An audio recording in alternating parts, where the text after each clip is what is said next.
શું કરો તમે? હું શું કરું છું? તારો બાણિયો કરીને ગયો. કેમ શું કરીને ગયો? અરે એસી નું રિમોટ છૂટું પસાડ્યું તે જોયું નહીં? નવરું કરીને ગયો બુદ્ધિ વગરનો.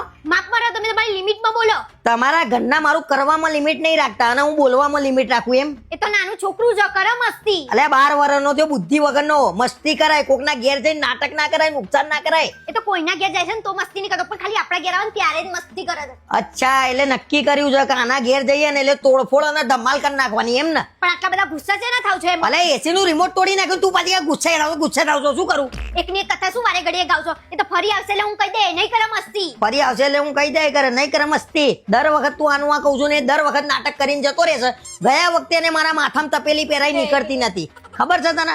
માંડ કાપીને કાઢી આખી સોસાયટી વાળા જોઈ રહેલા. કારણ ભાઈ એ માથું ગાલ્યું કેમ તપેલીમાં? એ સીન તો મને હજી યાદ છે, હજી હસવું આવત મને. બોલો શું હસું છું? હમણાં કઈક નવો સીન કરવું એને પેલા નીકળજે અહીંથી. આમાં બેહીરો ને તમે ને તમારી વાતો કશું થવાનું નહીં. હા ભાઈ, મને ખબર છે લગન પછી મારો પાવર ક્યાં જતો રહ્યો ને એ હું હજી હોતું છું. લગન પેલા કેટલો પાવર હતો. તમારો પાવર મારા હાથની ટચલી આંગળીએ છે. મને ખબર છે ભાઈ મારો પાવર બધો ક્યાં છે.